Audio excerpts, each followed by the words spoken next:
The following is a special presentation of Tony Kurre Radio with Dr. Alex Heublein and Dr. Josh Klapow. This is Adapt or Perish. Welcome to Adapt or Perish. Along with Dr. Alex Heublein, president of Adaptigent, I am Dr. Josh Klapow. And today, Alex, it's rainbows and unicorns, right? Yeah, man. Everybody likes rainbows and unicorns. No, when you brought this topic up, and I had forgotten the whole concept of the unicorn. And when you were sending, when we were kind of going back and forth, and we go back and forth in text, we go back and forth in email. But I love one of the lines that you sent to sort of frame this up, and I'm just going to read it because this is what you wrote. And I think it's so important. And I'll tell you why, personally, I think it's important. What you said is, in the corporate world, we have job descriptions and clearly defined roles to play. Sort of. We'll talk about that. But then when you went on to say, but what about the people who don't fit neatly into those finely delineated roles? And that, you went on and you have more to say, but that is such an interesting topic. Because I can't tell you how many companies I have worked for myself or worked with where they get completely hung up on, we don't know where to put you.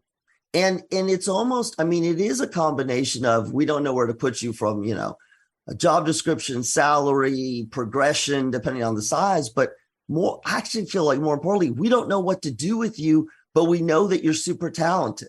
And I think this is a really unique, interesting idea, because we don't want to be in a business world where we throw those people out because we can't fit them in a box. So talk to us. What are your thoughts about, and your observations about unicorns and sort of organizational design and innovation?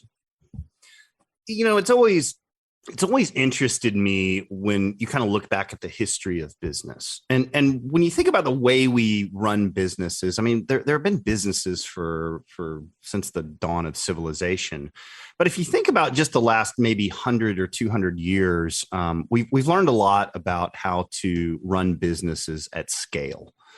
And you sort of look at some of the ideas we have today in the business world, and a lot of them came from these early days of either running a large military type of operation or large manufacturing types of organizations, right? When we created assembly lines and interchangeable parts and things like that, we learned how to actually do things at scale. And I think one of the challenges with that is that we've now moved into kind of, at least in a lot of places, into kind of a post-industrial world. And so, but yet a lot of the ways that we run businesses and a lot of the ways we think about people and their roles in organizations and how we structure the organizations, they're still sort of living in the last century, or maybe even the century before that, because that's where a lot of these ideas came from. That's the stuff we taught in business schools for many years. Mm-hmm. And so as a result, we end up with a big challenge. At least in some industries. So if you think back about, let's take on, I'm going to take us down a little weird path here, but I promise I'll bring it back because we don't ever do that in this show. But if you think about the history of economics, right? About 150, 200 years ago, there was a big debate going on in the world. And it was between people like Karl Marx, who said that, labor is the most important component in any kind of economy. It's all about the people and about the labor. So on one side, you had kind of the Marxists over here saying that labor was the most important factor in economic progress. And then you had the capitalists, and the capitalists said, no. It's all about the money. It's all about the investment. It's about capital, and capital is the most important thing. And, the interesting thing is a lot of the 20th century, a lot of the wars and a lot of the conflicts were fought over these ideas about which is the most important. Is it labor or is it capital?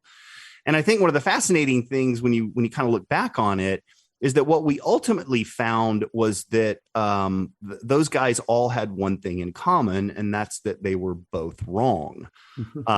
There was a third variable in the economic equation that turned out to be much more important than labor and capital, and that was innovation.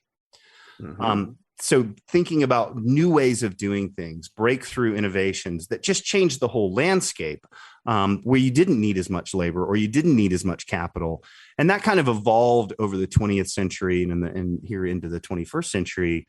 Turns out they were both wrong about it. It turns out innovation is what's driven most of the economic progress we've seen, at least in our lifetimes. You think about I think about when I was a kid. I mean, if I look at what's the difference between life back in the mid 70s now to we're in the mid 2020s or closing in on that. And you think about, well, what's really different in life? Some of the most glaring differences are almost always technology. Smartphones and televisions and telecommunications and different ways of thinking about the world and science and progress and all those things. Those all are a factor of innovation. And that's not to say that labor and capital aren't important, but innovation is the most important part. So we have this system of running organizations and structuring organizations and having people in different roles that is that's really a holdover from that which is more important, labor or capital debate. And we need to be thinking about people and organizations more as a function of how do we innovate within those organizations. So first of all, let me say you're listening to Adapt or Perish on Tony Curry Radio. This is Josh Klapow along with Alex Heublein. All right, Al. Oh, and let me say this. You can always email us because I'm sure you're going to have questions. You can email us at info@tonycurryradio.net. All right, Alex. So I'm with you. Here's the psychology piece. Everything you said is both makes sense and we believe to be true. We're still holding on to those structures, not completely, but in so many circumstances. And even what I think is interesting is even in those organizations that believe that they are on the forefront of innovation, and I know we've done a show on this before, you almost see this regression to an ancient mean, if you will, right? So yes, everything you said, but we kind of come back to hierarchy, positions, it's done this way, revenue generation, like all the stuff that we've always done. Even when we say that we're innovating, it almost feels like it's a part of our human nature to create these structures where we don't have unicorns because we don't know what to do with those things. Even in the concept of innovation, I can't tell you how many times I've seen, an innovation group, an innovative idea, an innovation, anything, and it doesn't go anywhere because it scares everybody to death. So how do we embrace what you're talking about, even though on paper we say that we are? Yeah, I mean, it's a tricky balancing act, right? Because, in the sort of industrial manufacturing oriented world, you've got the purpose of an organization. And then you say, okay, well, that's what we're trying to get done. You have a strategy that says, here's what we're going to go try to do. And then you say, well, I'm going to need a team of people to go execute on that strategy. They're going to fit into a hierarchy. And then they're going to have very specific roles and tasks they need to perform in that hierarchy in order to be successful. But then you come across people, and I call them unicorns. And I don't think it's just true of people. There's technological unicorns, but they're things that don't fit nicely into those precisely defined job descriptions. And I think what's interesting is that as companies get bigger, you end up with more and more specialization. Mm-hmm. Right. If you're a one-person company, you do everything, right? You're the chief marketing officer and the chief revenue. you got to do everything, right? There's no specialization. But you get up to be 100,000 person company, and pretty much everybody in that company gets put into a very narrowly defined role, and that's their job. right? And so you see this specialization increases relative to the size of organizations typically. The problem is you have people that can cross domains, and they're rare, but they're very, very important people when it comes to driving innovation, because they can see the world and they can bring together experiences and expertise from a variety of fields and take the intersections of those ideas. That's often where innovation comes from. But the fact that they don't fit into these nice job descriptions causes a lot of friction. Oh, like, yeah. I want you to do this one job, and these people are like, no. I can cross multiple roles and multiple organizational boundaries or multiple areas of domain discipline, and come up with ideas and innovations that cut across those things. Yeah, go ahead. But whose cost center will you be in? Exactly right. Who's what cost center? Right. We don't. It's great that you can work horizontally, but you have to have a home. You must have a home. I mean, I've heard that a million times. Is the enthusiasm around horizontal work, if you will, like you described. But it's almost this, like, I don't know what paranoia is too strong, but it's like this very anxious, we have to anchor you into the system. Otherwise, and I always say with the people that I work with, otherwise what? What? Well, how can we account for your productivity? How can we give you a raise? How can we know if you're performing? Who's going to do your performance review? I mean, literally these things that, at least in your conversation, my conversation, we're like, oh my God, that's ridiculous. But that's how organizations run. So how do you handle that? How do you incorporate a unicorn so that it works? But also, I mean, here's the other thing too. I'm sure you see the other people in the company. Well, how come they're not in my division? Why are they sitting in their own special place? Why are they a special assistant to the CEO or whatever it is? I mean, how do we make that actually work in a business? Well, I think the first thing you do is you've got to recognize the idea that unicorns exist. They're not fairy tales. There are people that can do these things. And I think we've gotten better at that over the last maybe 20 or 30 years. I think people have started to recognize that, hey, there are these unusual people, and they can be very, very valuable to an organization if they're utilized. But that's the first piece of it, is recognizing that this is actually possible. This is doable. And to use a business analogy in the business that I work for, we kind of have products that are they're like unicorn products, in the sense that people don't know that you can actually do the stuff with our products that the products can do. They don't even think it's possible. And the funny thing about that is that, and that's one of our biggest challenges, is just getting out and showing people our stuff, right? We've got these great products that can do things that people think are impossible. But the funny part is, it's really hard from a marketing standpoint and from a lead generation standpoint, because people that think something doesn't exist don't go looking for it, right? So like, you can advertise on Google all you want. So it's really hard, right? It's really hard to show people. And then you're met with disbelief that no way it can do that. That's impossible. And we go, no, it's totally possible. So I think that, we struggle with that at Adaptigent, because we have some what I'll call unicorn products that are it's amazing technology, but nobody goes looking for stuff they think doesn't exist. And I think that's the first thing you got to start doing with unicorns as people and in organizations, is saying these things do exist, and we should actually go look for them. Right? Not just, hey, what do we do with Billy or Mary or whomever in the organization that appears to be able to cross organizational boundaries? That's one thing to do. But then there's this other idea of saying, you know what? Let's go proactively find some of these people. Let's go actually recruit these people. Because if you ever go look for a job, right, you go out to LinkedIn or job sites or whatever, and you read all these, these job postings. And invariably, they're structured in a very, very similar way. You kind of get an overview of the company, you get an overview of the role. Then you have experience required and job duties or responsibilities for the job. And it's all very, very clearly defined. And so, if you want to go find a job as a unicorn, you're never going to find a job posting that says, unicorn, cross-organizational, cross-dimensional thinker or whatever. Those job postings just don't exist because everybody thinks about what spot in the hierarchy do I need to fill. Well, let me push back on you, though, because this relates to a question I was going to ask you. This sort of cheapening, if you will, or dilution of what a unicorn actually is in an organization. Because of exactly what you just said.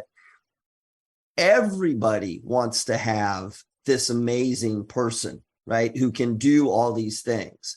And so what I see on both sides, it's interesting you brought up the job description because I see that.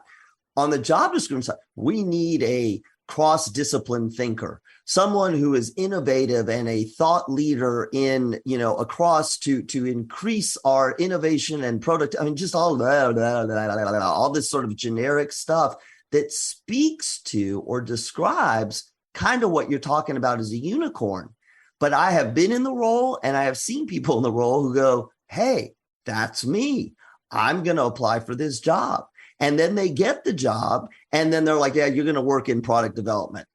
You're like, well, exactly. Yeah. Well, because it's, we have to find a home for you. So I guess, what are your thoughts about both on the corporate side, this sort of, I don't know, paying lip service to it, but not really, really committing to it. And then on the flip side, it's a two-part question. On the flip side, everyone and their brother saying, well, I'm a cross-functional thinker who's innovative and can, communicate and translate across the different disciplines. Basically, everyone's calling themselves a unicorn and sort of promoting themselves that way. What are your thoughts about it on both sides, both as the person describing it as themselves and then companies sort of saying that they're looking for it, but not really looking for it? Yeah, no, it's a problem on both sides. You're right, because it's a situation where, people put those things in job descriptions. And I think about 80% of the time, they kind of at a very high level think those would be good qualities to have. Right. But rarely do they make their decisions about who to hire based on those qualities. And I think part of the problem is those qualities, like you said, I mean, anybody can say that, I'm a cross-organizational, blah, blah, blah, I'm a unicorn, look at me, and prance around and right? I mean, so look at my horn. Well, yeah, look at my horn. It's great. It's longer than the other guys, right? Or whatever. So yeah, you get into this situation where it is kind of cheapened on both sides. People say they're looking for these things, but in most organizations don't want people that are going to rock the boat. They want people that are going to fit into their role and do their job and everything else. And again, for 90% of people, that probably works out great, right? I mean, we need an accountant or we need a whatever person, we need a sales rep or whatever, and it works out great. And then you actually want to go off and find these people. And then you put them in roles that are just like everybody else's role, right? So I think there's a challenge on both sides, to be sure. But I think one of the ways of thinking about it is, like when I worked for Red Hat software, and it was a really interesting culture. And when I was doing my doctoral dissertation, I did a case study of Red Hat in terms of disruptive innovation. And I got to interview a lot of people, and one of them was the CEO of Red Hat at the time. And, I kind of asked him, how do you balance this, right? How do you balance this idea of going out and just finding new stuff and innovating and doing things differently with the sort of operational aspects of running a software company? Mm-hmm. And, what he told me is he said, look, there's probably 2/3 of our R&D guys, they have like day jobs and they're focused on getting stuff done to make our products better and so on and so forth. Right. But he said, probably about 1/3 of the R&D team was just focused on random new stuff. And he said, the random new stuff is really blurry. Like you don't know exactly what these folks are going to go out and do. but they actually sort of allocated people specifically to go out and explore new areas and new ideas, and they were sort of self-guided. It's like, go find us some cool stuff, go come up with some new ideas, right? And so there was but it was a very deliberate thing. It wasn't just something that happened on its own. I mean, I suspect some of it did, but it was a very deliberate decision by the company that, look, we're going to go have them do some experimentation. We're not really telling them what to do. Just go off and explore and use that cross-disciplinary knowledge and those intersection of different ideas and points. That's kind of your job. And very few organizations do that. I mean, some organizations do that within their R&D organization, but rarely do they do it in any other department or any other function, right? Very rarely do you have somebody in the finance organization where you say, go off and do some cool new finance stuff, right? Or in the sales organization, go off and figure out some new cool sales stuff, right? Because then, how am I going to allocate quota if they're just out exploring stuff, right? And so you fall back into these sort of traditional ways of thinking. But I think it's very important to not only look for those types of traits when you're hiring people, but to also create some roles. And the definition of those roles and the job description of those roles is to really go out and do some broad-based research and synthesis of ideas to help the organization innovate, to help drive the organization forward. And I think far too few organizations actually do that. What do you think the difference is? Because even in that, as you were talking, you kind of crossed over on two ideas that we've talked about on this show before. On the one hand, you talk about sort of this idea of being able to work across disciplines, being able to move in and out and not be sort of discipline specific. But then you're also talking about sort of the person or people who are doing really cool, neat, interesting, quote, innovative things, the innovators. Can you be a functional unicorn and bring value to the company, but not necessarily be, like you said, have to be in a company that says, we're going to put money towards people who are just going to innovate? So can you be a synthesizer unicorn and not necessarily have to be allocated funds for innovation? Oh, yeah. I mean, I think you can. I don't think it necessarily has to be explicit. And I think it's something that you want to look for in a lot of the roles that you hire. I mean, again, there's some roles where you probably don't need that level of synthesis and the ability to take in different perspectives and different ideas. There's probably some roles where that might actually be counterproductive, right? Again, going back to the finance world, I mean, you don't want your finance people to get too creative, or you end up like Enron or whatever, right? Like you want to be, that's a very regulated. What about your legal team? Yeah. You probably don't want your legal team doing too much innovation, right? But I don't know. On the other hand, I'm not a lawyer, so I don't know. Maybe you do. But yeah, I think there's some departments, some roles, some job functions where you probably don't want to look for some of this stuff, right? And I think in others there are. But I think being able to hire people and use that as a hiring criteria explicitly, to say, where does this person, you look at sort of skills and experience and expertise and so on and so forth, results. Those are all really important things when you're hiring someone. But very rarely do organizations say, how creative is this person? How multidimensional of a thinker is this person? And these are things that you can measure, right? You don't, I've seen a lot of companies lately, maybe over the last 10 or 15 years, really start to, and we did this at Adaptigent for a long time. We'd basically give people an IQ test before they joined, and we would factor that into our hiring. And it wasn't really an explicit IQ test. It was but it amounted to that, right? It was effectively an IQ test. And we did see some positive correlations between people that have high IQs and high performance in jobs and so on and so forth. But nowhere in that process was why don't we go test their creativity? Yep. Let's go see how they do in a sort of non-traditional thinking. Let's see how they do in lateral thinking. So a lot of times you just don't see that in organizations. And I think having that ability to think laterally as the sort of I guess the psychologists and the organizational people call it, this idea of being able to not just be good at thinking one way, but being able to see the world from a variety of perspectives. That's actually something that you can quantify, and you can't perfectly quantify it, but you can at least get a sense for, is this a creative person who can think about the world in different ways, or is this a more traditional thinker? And you need both in an organization. Don't get me wrong. You don't want certain roles to be too creative.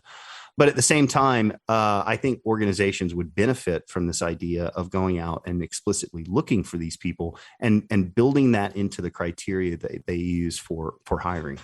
I think one of the things that you said that I find interesting as a psychologist is the concept that we don't want someone to be too creative, right? We don't want to hire somebody who's too creative. For two reasons, and we can even have a sort of a benevolent reason.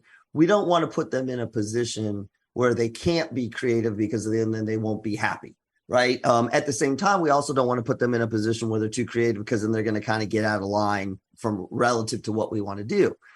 But what I would say is, you just because you're creative or just because you're more operational in your thinking, it doesn't mean that you can't dial up or dial back some of that. And again, obviously people at the extremes, it's not going to work. But I think what a lot of times what organizations fail to do is they fail to promote the creativity in their employees where and when it's needed. So to sort of give them the permission to say, look, there a lot of people here are very creative. Most people are creative. Most of us can come up with innovative answers to problems. It's okay to do that. And they pay lip service to it, but it's really not okay. And I think that's the thing to remember, is that your operational or your finance person may also be a creative person who can dial that up when needed. But I think so much of that has to come within, and we've done tons of shows on this, within the culture, within the explicit statement. I need you to be creative in the solving of this problem, or I being the leader, I need your help here. And I think it'd be interesting to think about Alex, are there unicorns amongst us that we don't even see within our They're just sneaking around covering up their horns. No, they're covering up their horn because nobody will allow them to run free. I mean, I think about it. Think about how many organizations have people who you and I have seen and met, and I've worked with on the coaching side, who are super creative. It's stifled because either it's been explicitly stifled, or they believe that it's not appropriate, or they don't know how to show that creativity in a way that's consistent with corporate culture. What are your thoughts on that one? Well, no, it happens all the time, right? And people call them misfits, or they call them, strange thinkers or whatever. And that's not often a characteristics that's rewarded within organizations. But I do think, developing those capabilities, I don't think these are things that people are just born with. I don't think it's necessarily an innate human characteristic. You're either creative or not, or you're a very broad-based thinker, or you're a very narrow-based thinker. Biology probably has something to do with it, but I think they're learnable skills, and you can teach people how to think laterally, how to attack problems in a more creative and more multidisciplinary way. And again, most organizations, at least the ones I've worked for, I'd say most of them, not all of them, but most of them, have not had an emphasis on developing their people in that way. And it kind of goes back to the episode we did a while back on machine learning and artificial intelligence. We made this distinction between crystallized intelligence and fluid intelligence. And the funny part is most companies really put 90% of the emphasis on, do they have the crystallized intelligence to do the job?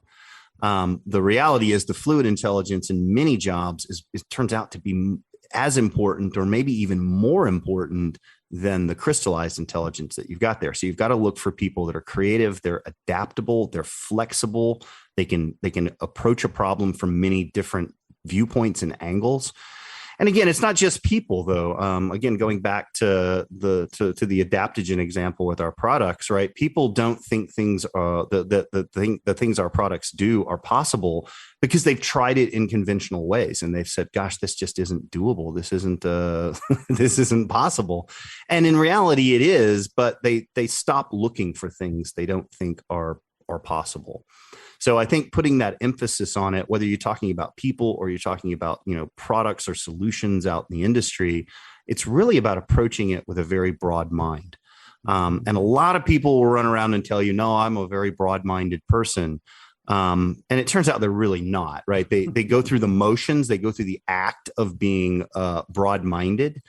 But in reality, they don't actually think that way. They're just saying that because they want to make it sound like they're a well-rounded person or whatever it is.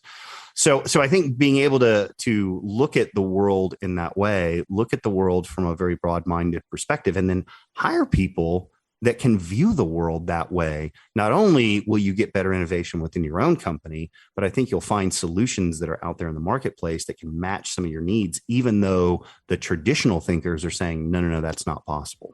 I love it. Absolutely love it. So take-home messages: A, the unicorns may be running amongst us and you don't necessarily have to hire them. And B, make sure that you are willing and courageous enough to look for unicorns to hire. And C, which I just heard in the end, is make sure you have an authentic unicorn and not some fake unicorn who's wearing a plastic horn. Plastic horn.